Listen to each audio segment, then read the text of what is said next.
우리 4절 말씀입니다. 우리 한 목소리로 함께 좀 천천히 읽도록 하겠습니다. 시작. 또한 너희가 이 시기를 알거니와 자다가 깰 때가 벌써 되었으니 이는 이제 우리의 구원이 처음 믿을 때보다 가까웠음이라. 밤이 깊고 낮이 가까웠으니 그러므로 우리가 어둠의 일을 벗고 빛의 갑옷을 입자. 낮에와 같이 단정히 행하고 방탕하거나 술 취하지 말며 음란하거나 호색하지 말며 다투거나 시기하지 말고 오직 주 예수 그리스도로 옷 입고 정욕을 위하여 육신의 일을 도모하지 말라. 아멘. 오늘 이 본문 말씀으로 오직 주 예수 그리스도로 옷 입고 라는 제목으로 하나님 말씀 나누겠습니다. 우리 사흘반 저녁 주님 전에 나오신 사랑하는 성도님들께 우리 하나님의 큰 빛과 진리가 함께 하셔서 큰 은혜와 또 축복을 받아 새로운 구정의 한 해를 열어가시기를 주님의 이름으로 간절히 축복합니다. 우리 자녀분들과 함께 축복하시겠습니다. 사랑합니다. 축복합니다.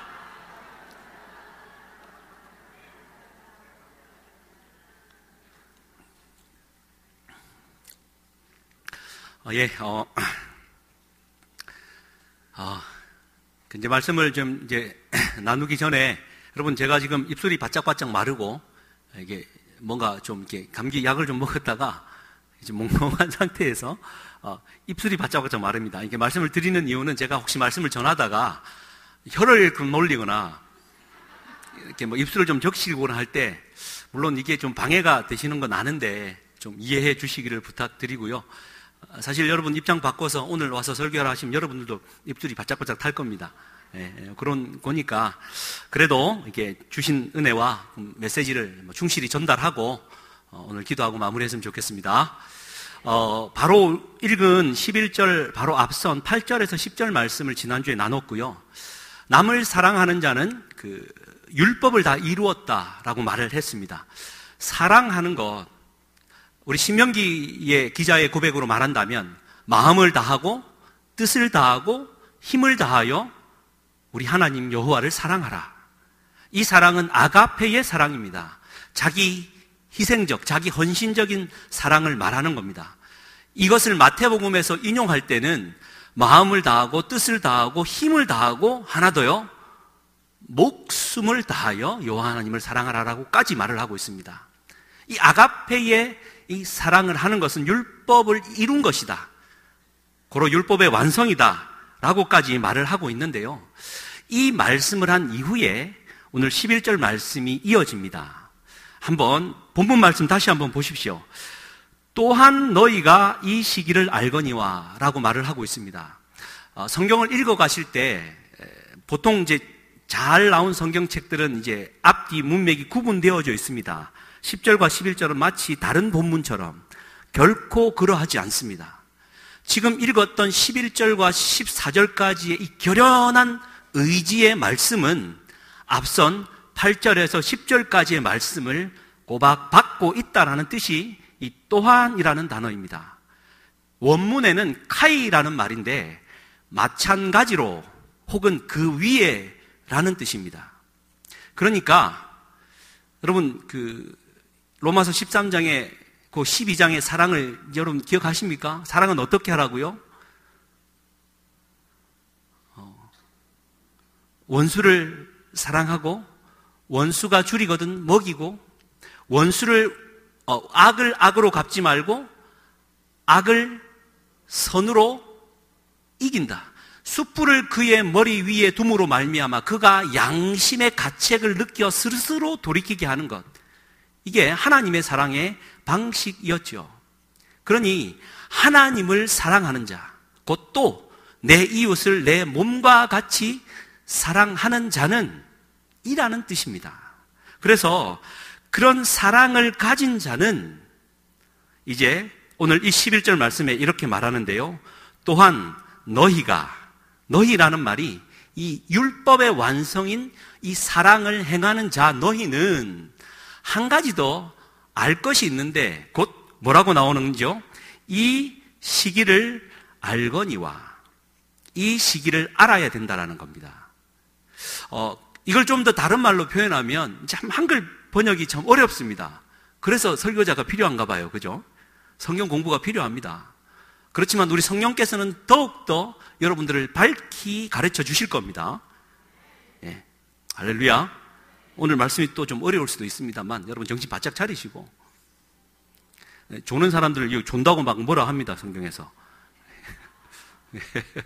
야, 시기를 알아야 되는데, 하나님을 사랑하고 내 이웃을 내 몸과 같이 사랑할 수 있는 자만이 이 시기를 알 수 있다라는 뜻입니다. 그런데 이 시기라는 이 말은 우리가 흔히 말하는 세상 혹은 이 시대 말하는 이 time, world 이런 말이 아니라 원문에 의하면 카이로스입니다. 카이로스. 그러니까 다시 말해서 하나님을 사랑하는 하나님의 백성은 이 시대를 잘 보고 분석해서 이 시대의 악이 어디에 있는지, 이 시대의 질서가 어떻게 꼬여 있는지 잘 분석해서 지혜롭게 행동하라라는 말씀이 아니라 카이로스, 곧 무슨 뜻입니까? 하나님이 시적절하게 역사하시는 하나님의 시간을 알으라라는 겁니다. 하나님을 사랑하는 자, 곧 남을 사랑하는 자, 내 이웃을 내 몸과 같이 사랑하는 그리스도인은 하나님이 시적절하게 역사하시는 하나님의 시간, 곧 카이로스를 알게 된다라는 겁니다. 또 알아야만 하는 것이죠. 할렐루야. 여러분, 카이로스, 하나님의 시간을 내가 안다라는 말은 또 다른 말로 표현하면 내가 하나님의 시간을 순복하며 간다라는 겁니다. 예를 들면 이렇습니다. 여러분, 어제 밤에 우리 함께 신앙생활하던 우리 남화자 집사님 갑작스러운 소천 소식을 듣고 어제 저녁에 임종 예배를 마치고 또 오늘 예배를 마치면 입관 예배를 드리러 갈 겁니다. 우리 집사님 여러분 아시는 분도 있겠고 또 모르시는 분도 있겠고, 그러니까 저도 이제 담당 교구장이었을 때 한 2번 신방할 때 이분의 삶을 듣고는 정말 제 마음이 아렸습니다. 정말 사랑하는 딸을 먼저 하늘에 보내고 가슴에 묻어야만 했고, 남편을 먼저 보내야 했고, 머리끝부터 발끝까지 안 아픈 곳이 없는 분이었는데, 정말 언제 하나님이 불러가실지 모르는 상황에 살다가 정작 갑작스러운 소천 소식을 들었을 때 이분의 사인은 탈장 때문에 30분짜리 수술을 하러 들어갔다가 그 복강경 수술을 하려고 하는 찰나에 그 어떤 장의 과다출혈로 말미암아 온 쇼크사였습니다. 자녀들도 그냥 어머니가 병원에 가서 간단한 수술이라는 이름으로 그냥 보냈는데 이제 싸늘하게 소식을 전해오니 얼마나 허망했겠습니까? 저 마음도 그렇고, 정말 하나님 이렇게 불러가시는 거가 진짜 하나님의 자녀를 대하는 하나님의 방식입니까? 라는 마음이 들었습니다. 어떤 면에서는 불완전한 삶을 갑작스럽게 마감한 것 같은 것이 우리 인간들이 갖고 있는 시간의 이 크로노스, 시간의 생각입니다. 그러나 하나님의 시간, 카이로스 안에서 이 죽음을 본다면은 하나님 안에서는 이 죽음마저도 완전합니다. 이거 여러분 받아들이시겠습니까? 하나님의 시간 안에 들어온 자들은 언제 어떻게 어떠한 방식으로 하나님이 나를 불러가더라도 그것은 하나님의 시간 안에서 역사하는 하나님의 완전함임을 여러분 인정하실 수 있으시겠습니까? 장애를 가지신 부모들의 똑같이 하는 말, 내 자녀보다 내가 하루만 더 살고 갔으면 좋겠다. 비슷한 얘기를 제가 상담을 했습니다. 지금 병을 앓고 있고 고통 중에 있는 자녀를 생각하면 여러분 만약에 나를 오늘 그 자녀를 두고 하나님 불러가신다면 여러분 그거 받아들일 수 있으시겠습니까? 하나님의 카이로스, 그분의 시간, 시기를 알아간다라는 것은 내가 하나님을 너무 사랑하고 내 이웃을 사랑하되 원수까지도 사랑할 수 있는 하나님의 사랑으로 충만하다면은 하나님의 시간 안에서는 우리의 시간은 들어가 버리고 완전한 시간을 받아들일 수 있는 겁니다. 지난 금요일 날 잠깐 나눴던 얘기인데요. 성경에서 말하는 12사도 중에 탑2 누굽니까? 베드로와 야고보입니다. 여러분, 베드로와 야고보는 같은 고향 출신이기도 하고 어부 출신이기도 하고 나이도 비슷합니다. 여러분, 베드로는 성격이 급한 사람입니까? 온유한 사람입니까? 시절이 했던 사람입니다. 근데 여러분, 야고보는 어떤 사람이었습니까? 잘 안 나오죠. 성경에서 야고보를 가리켜, 야고보와 요한을 가리켜 예수님은 보아너게, 곧 우레의 아들이라는 별명을 붙여줬습니다. 야고보도 만만치 않은 자였다라는 겁니다. 그러니 여러분, 베드로와 야고보가 얼마나 부딪혔겠습니까? 성경에서는 예수님의 12제자 중에 3 수제자를 말하죠. 베드로와 야고보와 요한. 이 세자는요, 예수님이 변화산상에도 같이 올라가서 예수님의 변화된 모습을 같이 보고, 회당장 야이로의 딸이 죽었을 때 그를 살리는 모습을 직접 들어가서 함께 목격했던 최후의 3사람. 심지어 겟세마네 동산에 예수님의 마지막 기도 순간에도 함께 선택받아 올라갔던 마지막 3사람. 그러니 베드로와 야고보는 누가 먼저랄 것이 없을 것 같습니다. 그런데 여러분, 사도행전 12장에는 이 2 사람의 갈림길이 확연하게 갈립니다. 2 사람은 그 열정만큼이나 하나님의 복음에 사로잡혀 나갔습니다. 여러분, 이럴 때 나가면 어떻게 됩니까? 박해가 심할 때 죽습니다. 잡힙니다. 나가서 죽지 뭐 하고 나간 게 베드로와 야고보. 그 2 사람 잡힌 거예요. 잡혀 있는 중에 여러분, 초대교회에, 그것도 마가의 다락방, 여러분 성령이 강하게 임하였던 그 마가의 다락방에서 초대교회 교인들의 중보기도가 얼마나 뜨거웠겠습니까? 좀 생각만 해도 좀 가슴이 좀 막 뜨거워지는데요. 이 베드로와 야고보를 위해서 얼마나 중보기도 했겠습니까? 어떻게 기도했겠습니까? 살려주시라고. 하나님, 순교의 제물이 되더라도 하나님 영광 받으시라고 막 했는데요. 사도행전 12장의 1절은 이렇게 기록합니다. 야고보는 헤롯 왕에 의해서 칼에 죽임을 당하고, 베드로도 죽이고자 했는데 베드로가 죽임을 당하기 직전에 무교절이라는 절기가 끼어드는 바람에 베드로는 잠깐 죽임을 연장해둔 상황에서 그날 저녁 천사가 베드로에게 나타나 베드로는 잠자고 있었습니다. 왜 잤을까요? 이미 죽기를 각오했던 것 같아요. 그런데 옆구리를 찔러서 자는 베드로를 깨워서 비몽사몽 중에 꿈인지 생신지도 모른 채 그를 데리고 나와 살려주었습니다. 여러분,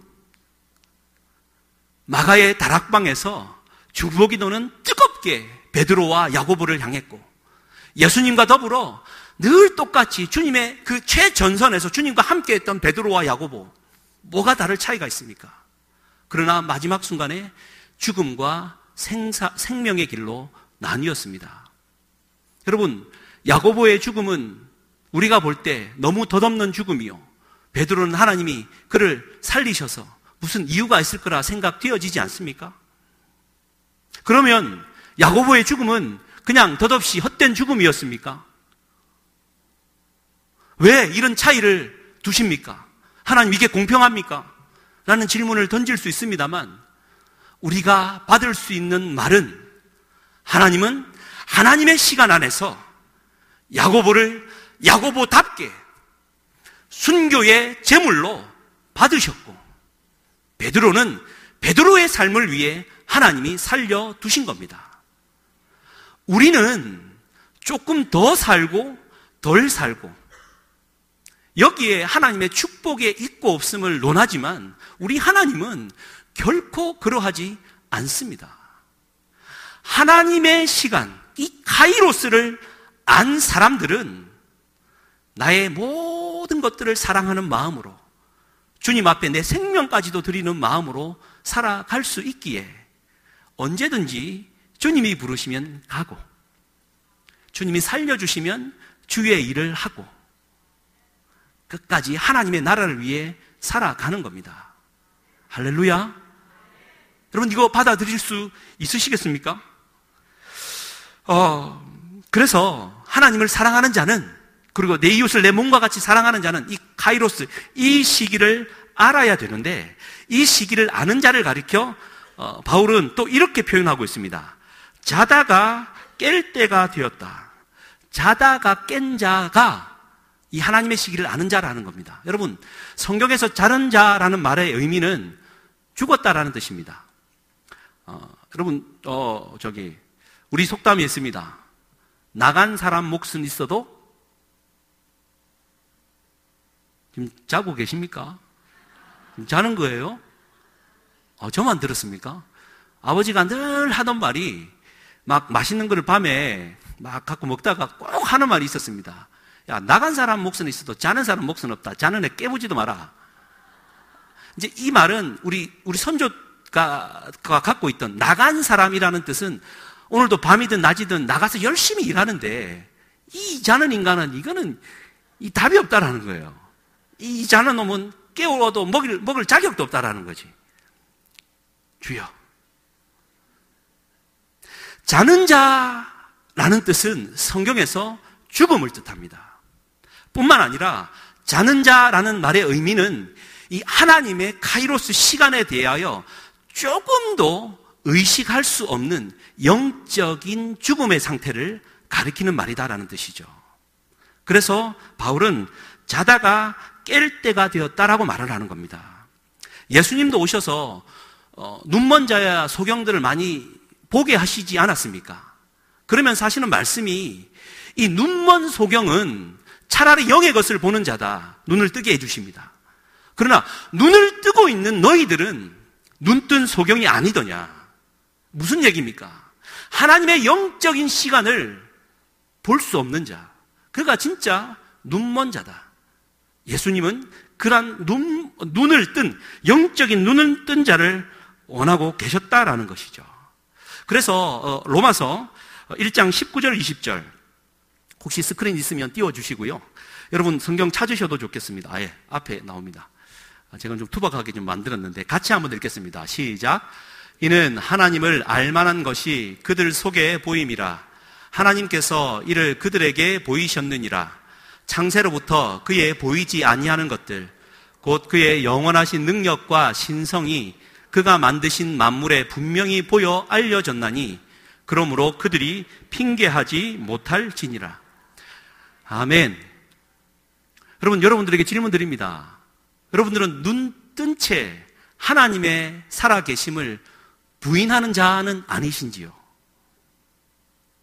내가 눈은 뜨서 세상은 보고 살아가지만 이 시대는 분별할 수 있지만 과연 하나님의 시간을 내 시간으로 받아들이고 그분의 시간 앞에 순복하며 살아갈 만한 영적인 눈은 여러분 어디에 있으신지요?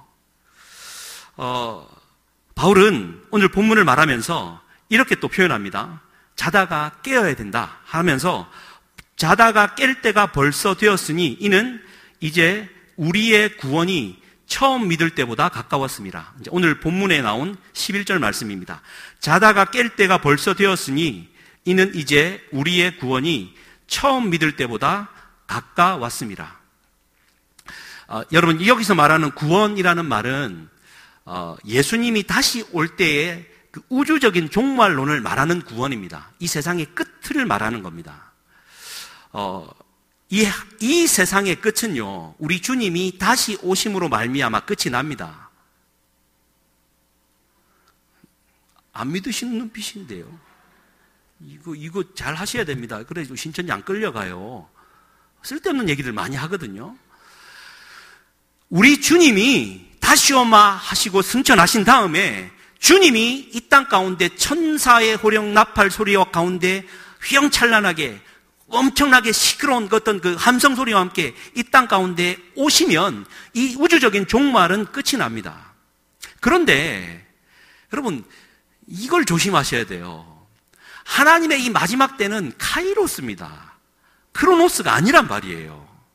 어느 누군가가 언제 하나님이 오신다라고 내게 가르쳐줬다라고, 언제 주님이 오시니까 집 팔고 땅 팔아갖고 헌금하고 이제 마지막 땅을 준비해라. 1992년 헌금회 10중 8구, 아니 100% 하나님의 마지막 때를 두고 연대기적으로 이 세상의 시간을 갖고 말하면 전부 가짜입니다. 속지 마시기 바랍니다.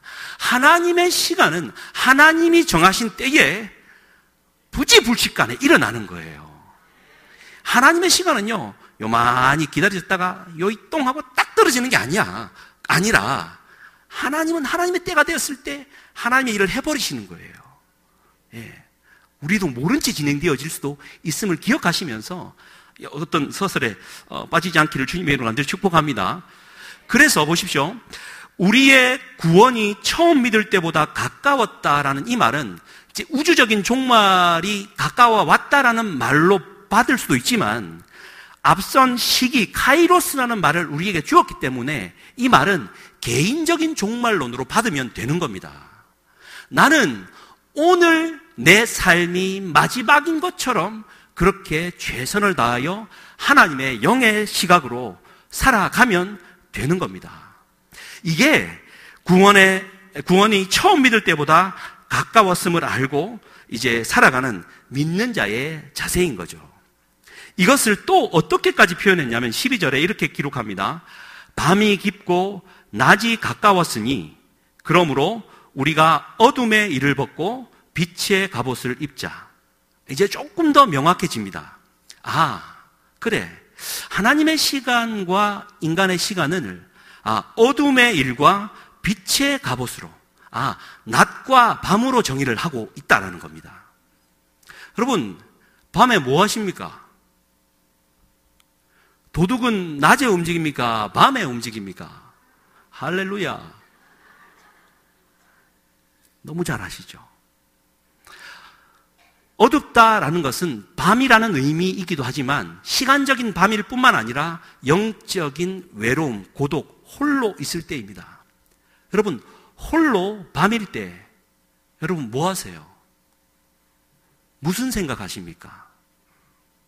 여기에 우리의 귀한 어떤 신앙의 자세가 담겨 있습니다. 요한복음 13장 30절에는 이런 말로 표현하고 있습니다. 유다가 그 조각을 받고 곧 나가니 밤이러라. 다시 한번 읽어드리겠습니다. 요한복음 13장 30절입니다. 유다가 그 조각을 받고 곧 나가니 밤이러라. 성경이 그냥 기록되었었겠습니까? 조각, 성찬에서 떡을 뜻하죠. 예수님은 이 떡을 가리켜 너희를 위해서 찢는 나의 몸이라 말씀하셨고 그것을 친히 찢어 제자들에게 주셨습니다. 가룟 유다는 그것을 천연덕스럽게 받고 그는 나갔습니다. 어디로요? 밤으로. 우리의 모습 아닙니까? 여러분, 하나님의 말씀을 받고 주의 살과 피를 받고 나갔는데 나간 그 시간과 나간 그 의미는 낮이 아니라 밤이더라라는 겁니다. 어둠의 일이다라는 겁니다. 여러분, 정말 제가 이 설교를 준비하면서 주님, 이 신년 벽두에 왜 이런 말씀에 딱 맞아떨어져서 어둠의 일을 이야기하게 하십니까? 그러고 보니까 주님이 제게 말씀하셨어요. 섣달 금음 어디느냐. 그렇잖아요, 여러분. 우리가 신앙생활 하면서 진짜 떡 조각을 받아들고 먹고 마시면서 주의 일을 하겠다라고 성령 충만하여서 나가면 밤으로 가는 거예요. 밤에 혼자 있는 거예요. 혼자 있으면서 무슨 생각하십니까? 어떤 일을 하세요? 그 일에 대하여 오늘 13절에는 정말 이야기를 잘 해주고 있습니다. 한번 보십시오.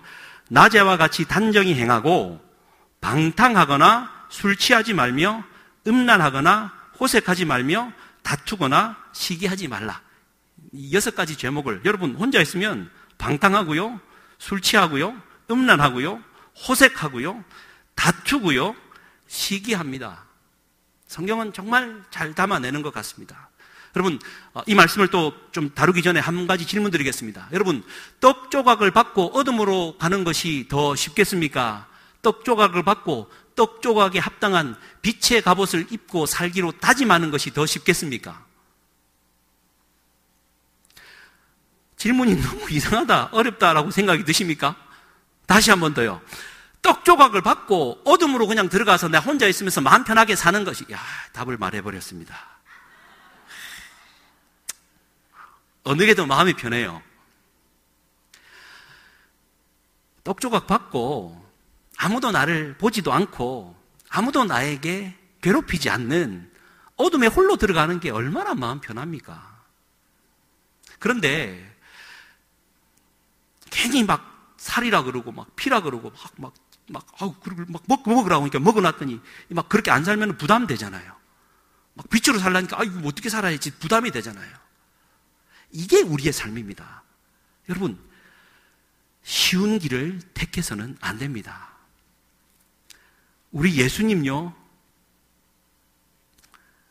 잠든 분이 아니었습니다. 겟세마네 동산의 기도를 다시 한번 떠올려 보십시오. 예수님도 좀 쉬운 길을 원하셨어요. 주님, 이 잔을 좀 내게서 지나가게 해달라고. 무슨 얘기입니까? 십자가만큼은 피하면 안 되겠습니까? 혹 죽는 것만큼은 좀 피하면 안 되겠습니까? 하나님 다른 방법 없겠습니까? 땀방울이 핏방울이 맺힐 때까지 우리 주님은 기도하셨어요. 끝까지 싸웠단 말입니다. 동의를 안 하시는 것 같은데 우리 예수님에 대한 믿음이 너무 크셨어요. 완전한 인간으로 오셔서 땀방울이 핏방울이 되기까지 혼자 기도가 너무 무섭고 두렵고 또 그 유혹에 넘어갈 수 있을 만한 어떤 그 힘이 강해서 새 제자들에게 중보 기도까지 하시지 않습니까? 깨어서 기도해 달라고. 그럼 그때 제자들은 어떻게 합니까? 자요. 잤단 말입니다. 그 말이 우리에게 주는 것은 하나님의 카이로스 시간은 우리에게 역사하고 있는데 그 카이로스 시간을 이해할 만한 제자들의 수준은 아니었단 말이에요.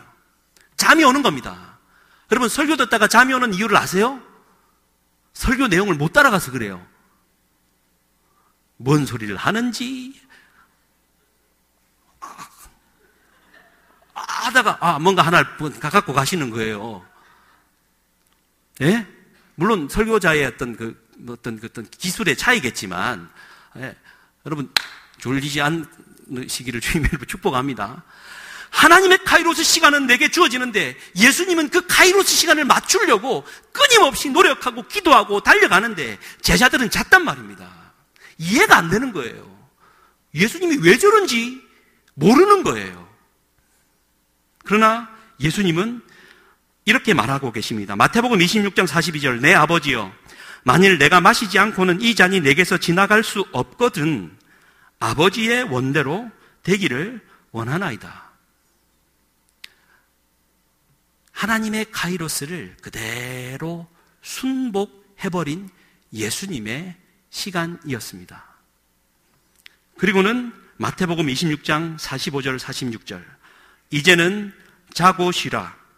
때가 가까이 왔으니 인자가 죄인의 손에 팔리느니라. 일어나라, 함께 가자. 때가 이르렀다. 예수님은 쉬운 길을 택하지 않으셨습니다. 여러분, 우리는 쉬운 길을 택하는 순간 어둠의 일에 사로잡힐 가능성이 매우 높습니다. 내 마음을 편하게 하고자 관계를 끊고 나 홀로 하나님 앞에 서고자 발버둥 칠 때 우리는 어둠의 일에 빠지기 너무 쉽습니다.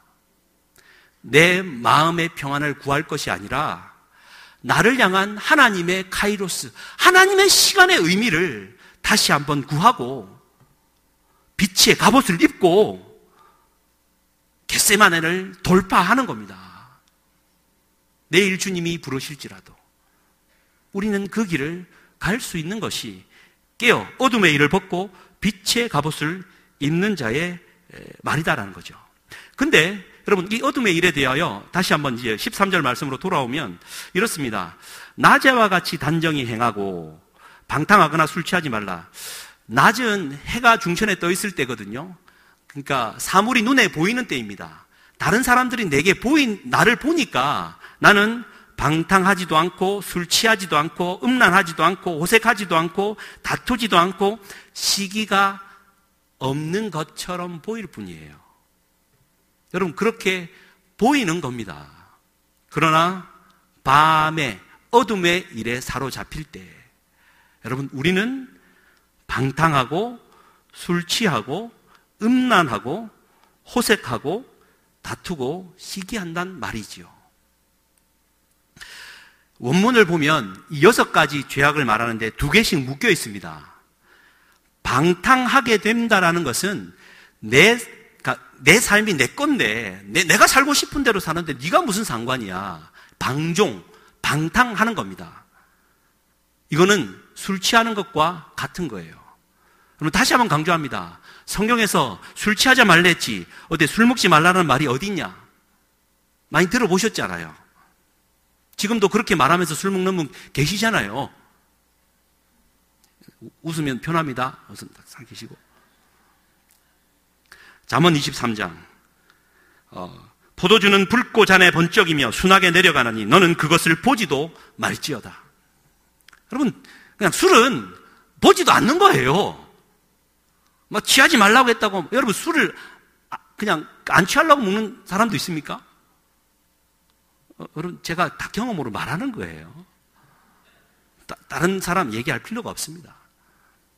술 취하면요, 방탕하게 되어 있습니다. 방탕하면 술 취하게 되어 있어요. 어둠의 일에 사로잡힐 뿐입니다. 인간관계가요, 술 안 먹으면 꼬인다고요? 술 안 먹으면 사업이 안 된다고요? 그렇게 해서 사업이 안 되면 하늘 가면 될 거 아닙니까? 라는 어떤 자신감. 주님이 하나님의 시간에 맞추어서 하나님의 역사를 이루시면 될 것 아닙니까? 라는 이 자신감이 여러분 마음 안에 있으십니까? 하나님의 말씀에 방탕하거나 술 취하지 말라고 했으니 내가 안 하겠다라는 이 영적 자신감을 가지고 결단할 수 있으신지요? 2번째, 아멘이 한 번도 안 나왔다는 것을 제가 알고 있습니다. 음란하거나 호색하지 말라. 음란하다라는 말은 여러분, 이 시대의 음란은요, 진짜 핸드폰부터 시작해서 이 눈앞에 이 음란이 정말 반짝반짝합니다. 저도 마찬가지인데요. 음란으로부터 이겨야 됩니다. 이 음란이 가장 발휘할 때는 혼자 있을 때, 아무도 안 볼 때, 이 음란이 들어올 때 예수 그리스도의 이름으로 이겨야 돼요. 그런데 이 음란하지 말고 호색하지 말라. 호색이라는 말은 음란이 내 안에 들어와 나의 욕망이 이제 겉으로 드러나는 것을 호색이라고 말을 하는 거예요.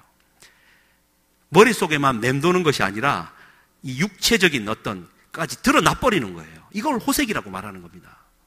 여러분, 이겨낼 수 있기를 주님의 이름으로 간절히 축복합니다. 다투거나 시기하지 말라. 여러분, 싸우지 않으시기를 주님의 이름으로 간절히 축복합니다.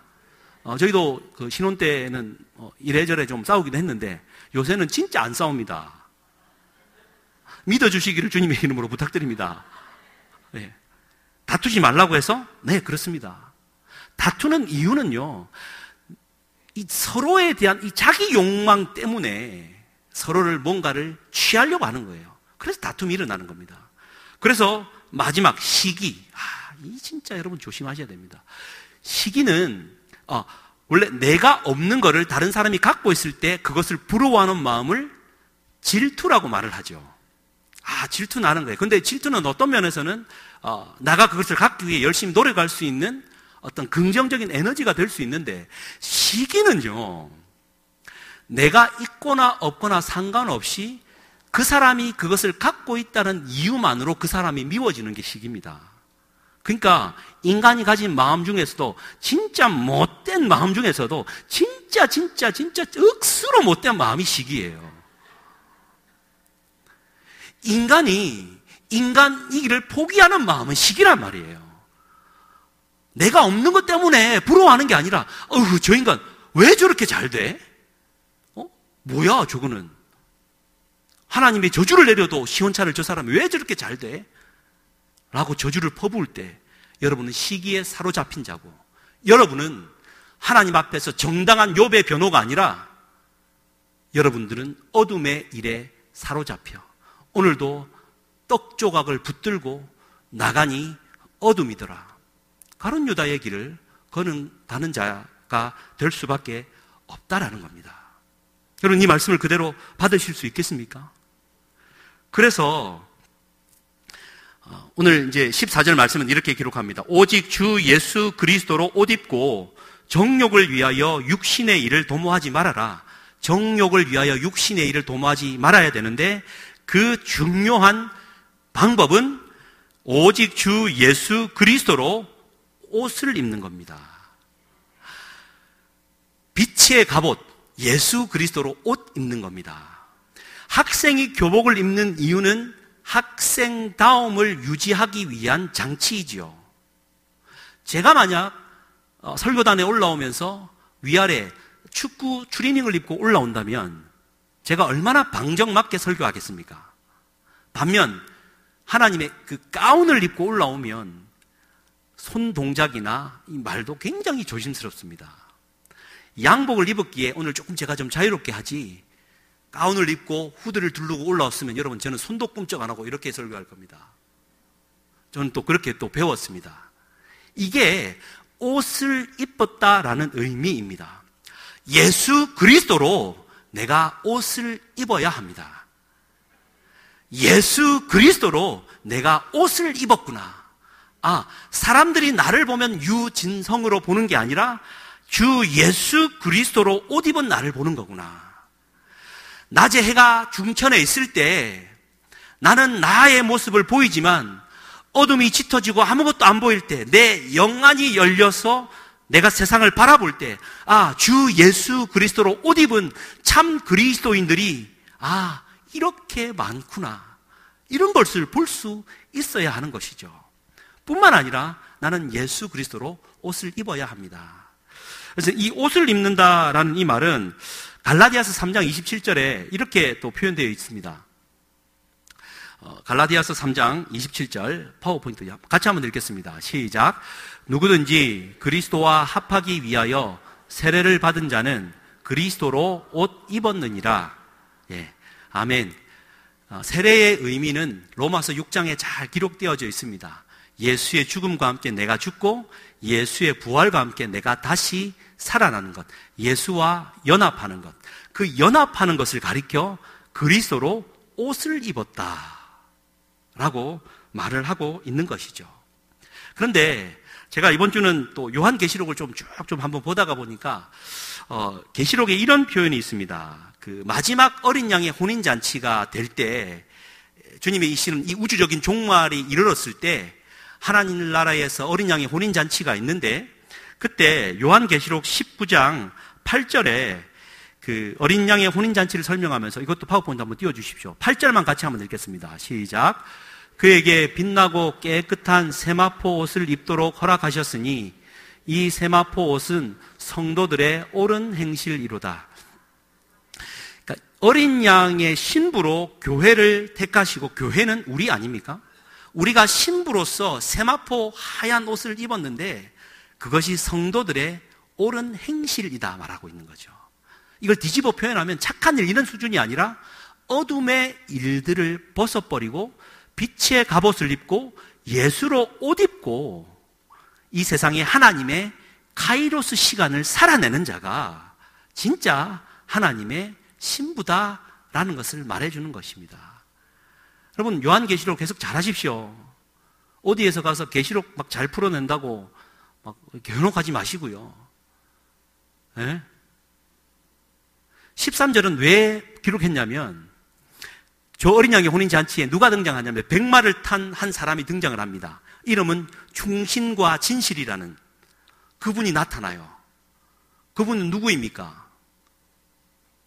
리마니시예요. 그렇다고 말을 하는데 여러분 해석을 잘 하셔야 됩니다.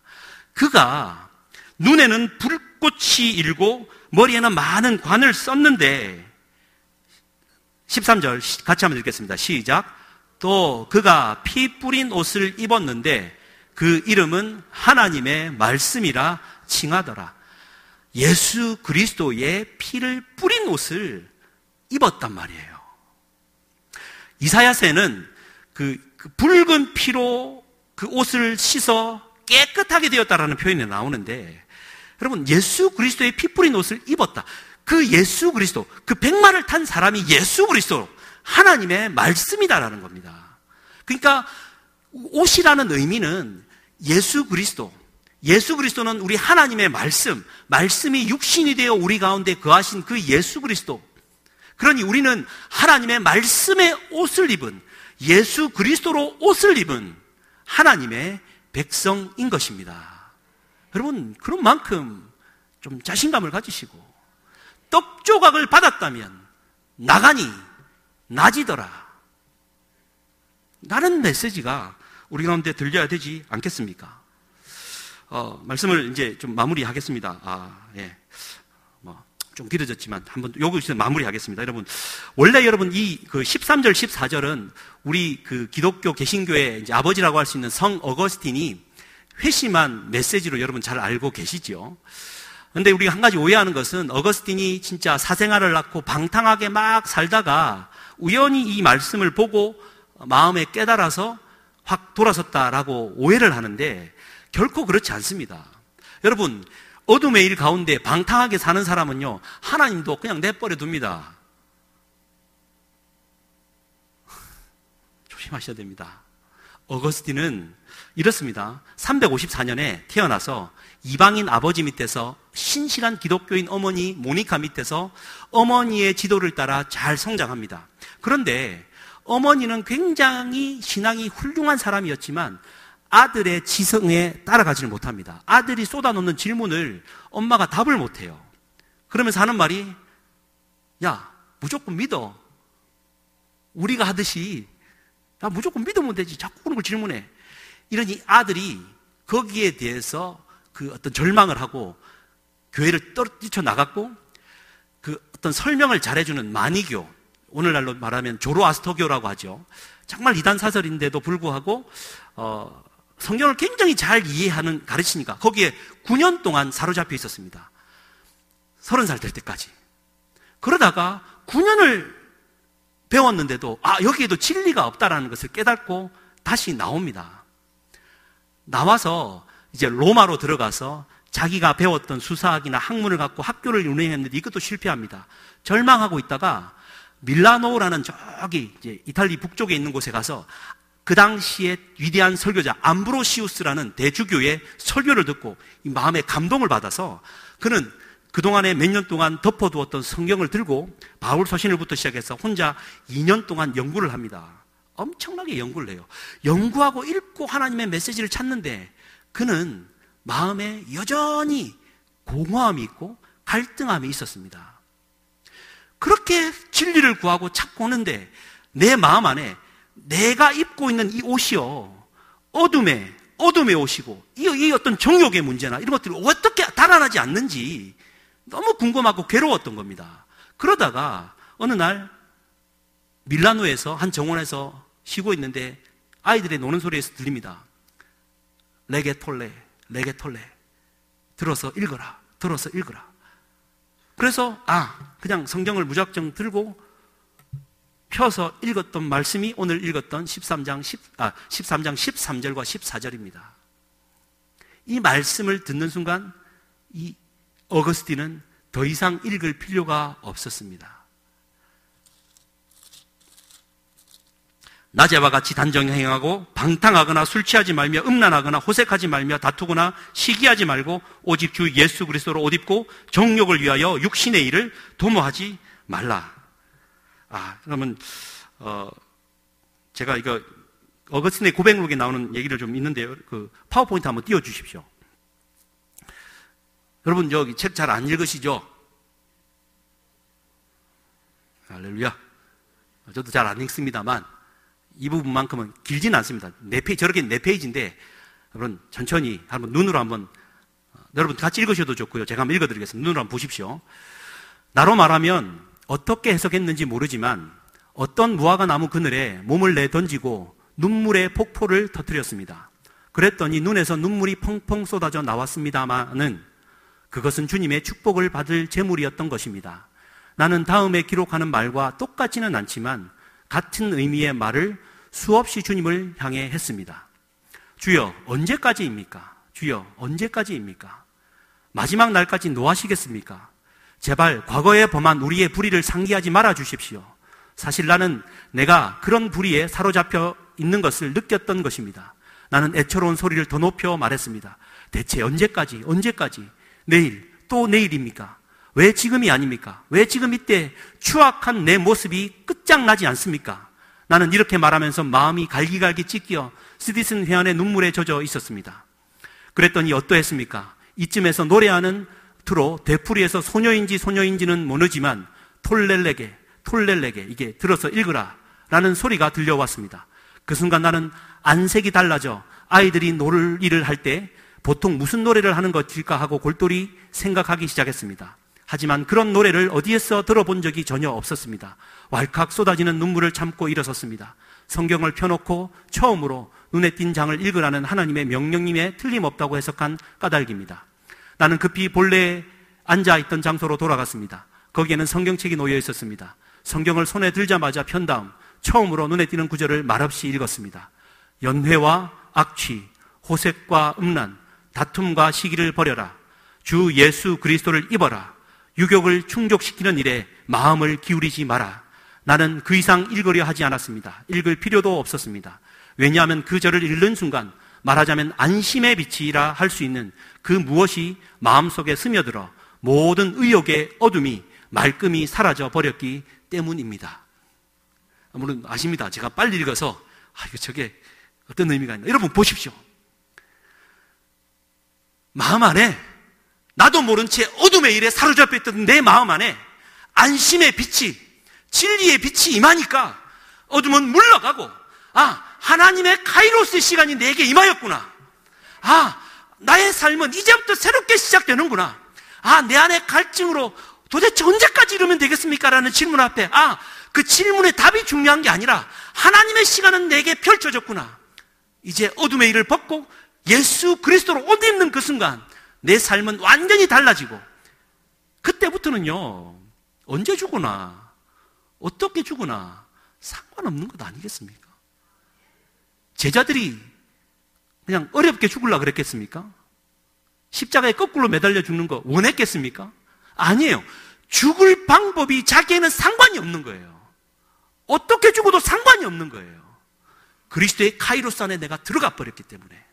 사랑하는 성도님들, 오늘 그러한 그 은혜로 어둠의 일을 벗고 어거스틴처럼 또 새롭게 일어나서 정말 진리의 빛 가운데 혼자 있더라도 죄 범하지 않고 떨쳐내고 영의 새로운 것들로 거듭나는 우리 모두가 될 수 있기를 주님의 이름으로 간절히 축복합니다. 우리 시간 함께 기도하겠습니다. 기도하실 때 들은 말씀 생각나는 대로 하나님 앞에 또 결단하며 이 전을 나갈 때 밤이 아니라 낮이 되기를 소망하는 마음으로 우리 주여 한번 부르짖고 기도하시겠습니다. 주여, 하나님 아버지여 감사합니다. 아버지 하나님, 우리는 늘 부족하고 연약합니다. 진리의 말씀에 목마릅니다. 하나님, 나도 모른 채 어둠의 일에 사로잡혀 있습니다. 하나님 아버지 나를 불쌍히 여겨 주시옵소서. 아버지 하나님, 나의 음란함이, 아버지 하나님, 나의 그 호색함이, 아버지 하나님, 나의 술취함과 방탕함이, 아버지 하나님, 나의 그 시기하는 그 마음이 나도 모른 채 내 마음에 들끓고 있고 나는 어둠에 사로잡힐 때가 있음을 고백합니다. 아버지 하나님, 나를 용서해 주시옵소서. 어둠의 일을 벗고 빛의 갑옷을 입는 참된 자녀가 되게 하여 주시옵소서. 예수 그리스도로 옷 입게 해 주시옵소서. 예수 그리스도로 옷 입은 자로서 언제 어디서 무엇을 하든 하나님의 시간 앞에 내 일을 순복하면서 하나님 앞에 나아가기를 소망합니다. 우리 사랑하는 성도, 우리 남아자 집사님을 아버지 하나님 우리를 불러가셨습니다. 아버지 하나님, 그 가정에 무슨 위로를 할 수 없겠습니다만 하나님께서 큰 위로가 되어 주시고 하나님의 카이로스 앞에 순복하며 나아갈 수 있는 은혜가 있게 하여 주시옵소서. 오늘도 하나님 하나님의 은혜를 구하며 어거스틴처럼 목말라 하는 사랑하는 성도들이 있습니다. 도대체 주님 언제까지입니까? 도대체 언제까지입니까? 왜 오늘이 아니고 내일입니까? 하며 내일을 구하는 사랑하는 성도들이 있는 줄 압니다. 주여 하나님의 시간이 임하여 주셔서 하나님의 때가 되어 적절하게 응답하여 주시고 그 마음 안에 평안을 더하여 주시고 진리의 길로 인도해 주시옵소서. 우리 주님의 살아계신만이 증거되어지는 아름다운 결단의 이 저녁이 될 수 있도록 축복해 주시옵소서. 하나님 감사합니다.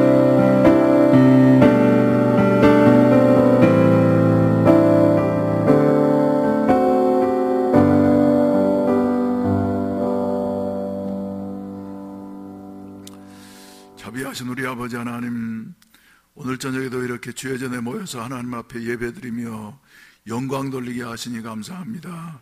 선포되어진 말씀이 마음에 잘 박힌 못이 되게 하여 주시어서 하나님의 영광을 위한 아름다운 도구로만 사용되게 하여 주시옵소서. 이 시간에도 주님의 은혜에 감사해서 믿음으로 정성스러운 헌금들을 드렸습니다. 11조 헌금과 감사헌금과 그리고 주여 하나님 앞에 이렇게 드린 헌금들을 주님이 연락해 주시옵시고 저들의 믿은 대로 아름다운 열매가 맺혀지게 하여 주시어서 살아가는 동안에 주여 남에게 꾸어줄전정 꾸이지 아니하고 그리고 베풀면서 나누면서 살아갈 수 있는 하여튼 삶이 되게 하여 주시옵소서. 오늘 또 특별히 주여 설날을 앞에 두고서 여러 가지로 외로운 자들 위로해 주시고 괴로운 자들 주여 고쳐 주시옵시고 그리고 슬픈 자들에게 주여 새 소망을 허락해 주시옵소서. 밤과 같이 어두운 절망 가운데 있는 자들에게 희망의 주여 새빛을 비추어 주시어서 우리 아버지 힘차게 앞으로 전진해 나아갈 수 있는 새 힘을 허락하여 주시옵소서. 예수님의 이름으로 축복하며 기도하옵나이다. 아멘. 우리 다 같이 찬송가 한 장 부르시겠습니다. 그리고 예배 마친 다음에 우리 남아자 집사님이 광안리에 있는 좋은 광안병원에서 소천하셨기 때문에 입관 예배를 드리러 가게 됩니다. 가실 분들은 바로 차에 탑승하실 수 있기를 바랍니다. 예, 찬송가 330장 한 장 부르시겠습니다. 어둠 밤 시들이니 네 직분 지켜서 찬 이슬을 맺힐 때 일찍 일어나는 찬송입니다. 우리들도 이 찬송가처럼 우리의 그 하나님이 부르실 날이 가까이 올 수 있다고 하는 같은 사실을 기억을 하면서 찬 이슬을 맺힐 때부터 일찍 일어나서 하나님 앞에 이렇게 헌신하며 그리고 주의 일에 더욱더 힘쓰는 이와 같은 삶이 있어져야만 될 줄로 믿습니다. 부르십시다. 어두운 밤 시대리니 내 직분 지켜서 찬 이슬 맺힐 때에 일찍 일어나 해 돋는 아침부터 힘써서 일하라. 일할 수 없는 마음이 속히 오리라. 어둠 밤 시내리니 내 직분 지켜서 일할 때 일하면서 놀지 말아라. 낮엔 수고하나 쉴 때도 오겠네. 일할 수 없는 마음이 속히 오리라. 어두운 밤 시내리니 내 직분 지켜서 지금 내 믿긴 곁에 힘써 일하고 그 빛이 다가가서 어둡게 되어도 할 수만 있는 대로 힘써 일하라. 같이 한번 부르십시다. 어두운 밤 시대니 내 직분 지켜서 찬 이슬 맺힐 때에 일찍 일어나 해 오는 아침부터 힘써서 일하라.